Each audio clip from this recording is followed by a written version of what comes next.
Hello పిల్లలు, ఎలా ఉన్నారు? అనగనగా ఒక అడవిలో ఒక కుందేలు బాగా అలసిపోయి నిద్రపోతూ ఉంటుంది.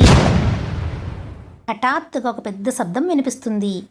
ఆ శబ్దానికి నిద్రలో ఉన్న కుందేలు కంగారు పడి లేచి గట్టిగా భూమి రెండు ముక్కలైపోతుంది అని అరుస్తూ పరుగులు తీస్తుంది.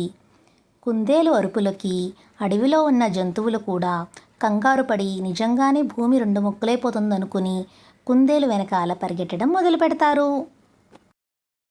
కొండపైన కూర్చొని ఉన్న సింహం ఈ జంతువులు పరిగెట్టడం చూసి తన దగ్గరకు పిలిచి, ఏమైంది మిత్రులారా, మీరందరూ ఎందుకు పరుగులు తీస్తున్నారు అని అడుగుతోంది సింహం.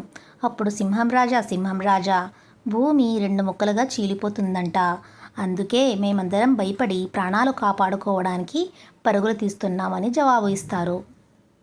ఈ విషయం మీకు ఎవరు చెప్పారు అని అడుగుతోంది సింహం. కుందేలు చెప్పింది అని మిగతా జంతువులు జవాబిస్తారు. సింహం అప్పుడు ఎక్కడ చీల్చుకుంటుందో ఏంటో, నడవండి చూద్దాం అని మిగతా జంతువులను వెంటబెట్టుకుని కుందేలు పడుకున్న చోటు దగ్గరకు వెళ్తారు. అక్కడ కొబ్బరికాయ పడి ఉండటం చూసి సింహం ఇలా అంటుంది, మూర్ఖుల్లారా, ఇది కొబ్బరికాయ పడటం వల్ల వచ్చిన శబ్దం, ఇక అందరూ మీ ఇళ్లకు వెళ్ళండి అని అరుస్తోంది సింహం.